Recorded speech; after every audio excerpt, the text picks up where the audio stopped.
Ilang celebrity ang parokyano umano ng door-to-door delivery ng droga mula sa isang Nako daw, ilang celebrity. Patay tayo dyan, patay tayo dyan. Nalakay na apartment sa Mandaluyong. At ang pambayad umano ng ilan, mga armas. Nakatutok si John Consul. Grabe naman yan.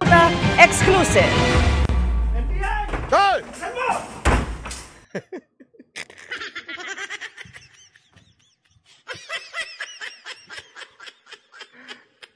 Natawa tuloy si Kuya. Alam mo, NBI, may budget naman kayo. Humingi naman kayo nung pang ganon. Alam yung ginagamit sa SWAT.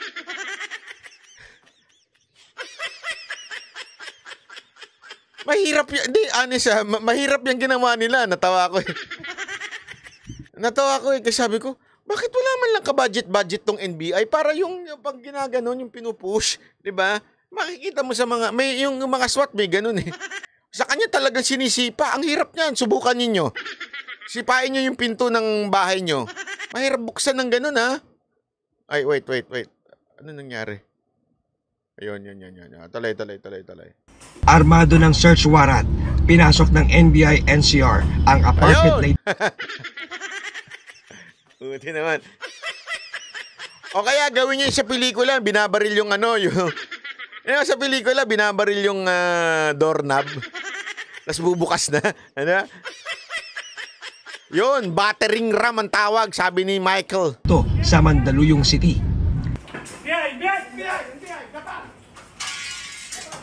Daang-daang inakyat ng mga ahente ang third floor ng bahay hanggang sa tuluyang nasakote ang kanilang primary target.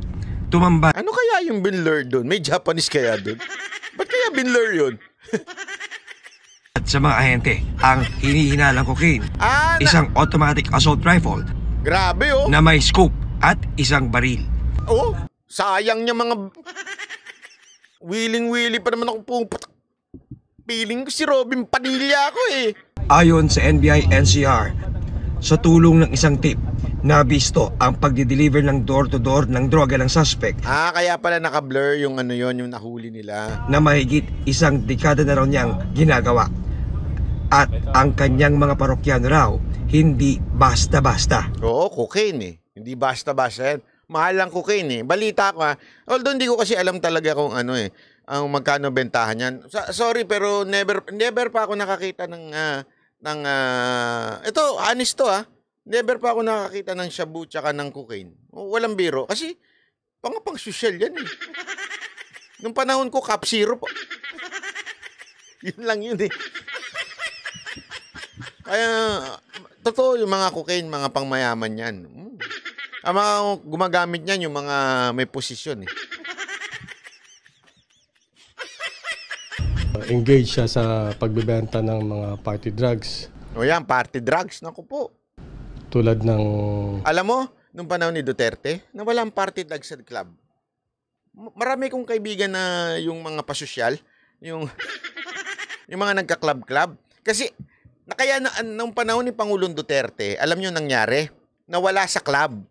Kasi natakot yung club eh. Mga club owners, talagang, wag na dito ang transaksyon. Kasi natakot sila. Okay? Although, hindi naman siyempre totaling 100% yun. Siyempre, may mga magkakaibigan. Pero kasi meron dyan yung talagang inaalaw nung club.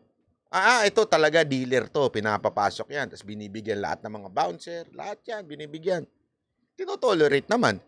Pero nung panahon daw ni Pangulong Duterte, ilag ang mga dyan, ang mga club noon. Kasi, wag muna this time, delikado. Baka pati kami, masara, mapatay, ganyan.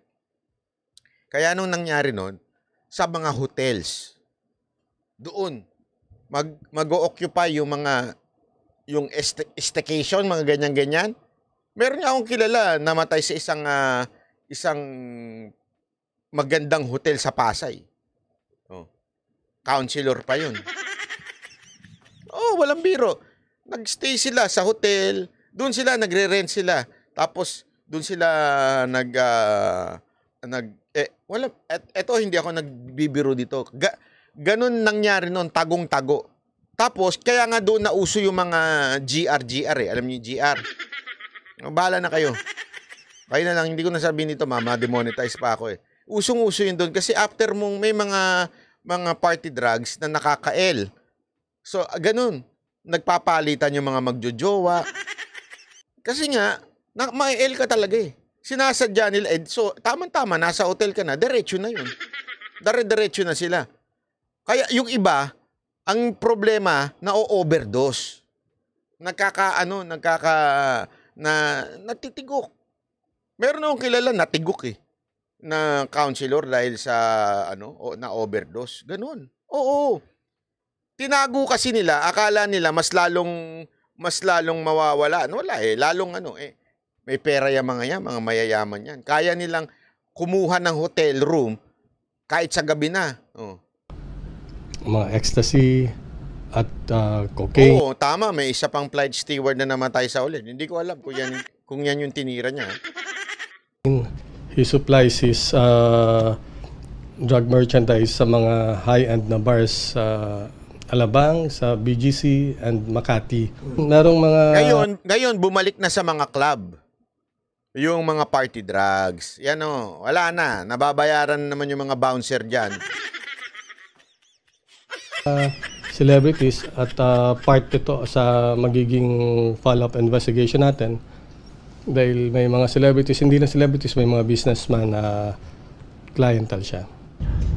Natuklasan ng NBI na ang mga natagpuang mga baril sa kanyang bahay, mga sinwap pala ng kanyang parokyano kapalit ng droga. Ito ay bayad sa kanya ng ibang mga customer niya kapalit ng cocaine. At na pag-alaman din natin na hindi lang armas ang binabayad sa kanya, pati mamahaling gamit tulad ng mga sasakyan. Abot-abot naman ang pagsisisi ng suspect. Maybe this is yung plan po ni Lord para makaalis na rin po sa circle na yun. Sobrang laki kasi dahil siyempre doon sa mga anak ko po. Then, sobrang sila naiisip na I put them at risk. Grabe yung isipin niya yan. I mean, hindi ko naman siya kinokondena. Sabi ko nga, okay din yung pag-iisip niya. Maybe that's the way of the Lord to wake him up. Kasi, in reality, totoo naman, in reality, masagana buhay mo dahil nagbebenta ka, di ba? Fibski, salamat po. Masagana buhay mo ng how many years? Maybe 5 years? 10 years? 10 years kang nagdi-dealer. Yeah, sagana ng buhay mo. Lahat ng bakasyon, lahat ng kotse na gusto mong bilhin, lahat ng dahil nga sa laki ng pera. Pero yung kapalit nun, isipin mo mula ngayon, wala na lusot yan. Unless, anak ka ni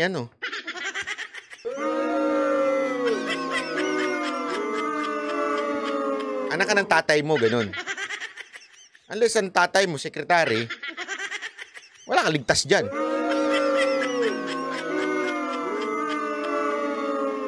Hindi, kaya nga isipin mo, 10 years ka na naging masagana ang buhay mo dahil sa ginagawa mong yan. Tapos after nyan, yung anak mo, di ba? Tama siya eh. Kawawa yung anak niya. Yan? Kulong ng panghabang buhay yan. Aside from may mga baril na hindi lisensyado. Tapos rifle pa yun Oh. Di ba? Tapos may drugs pa. Hindi lang, since dealer nga siya, sigurado ako marami yan. Hindi lang niya konti. So panghabang buhay kang kulong, panghabang buhay ka maghihirap, pero mantakin mo. Kawawa naman yung pamilya. Pero may punto rin siya. Sorry, hindi may punto. Pero sinasabi ko lang, may hope naman din. Kung ikaw nakikinig, kung ari mapakinggan mo ito, may hope. Kasi maybe you are outside but you're not free. But you search your heart, you search God, kahit nasa loob ka at nakakulong ka, you can be free.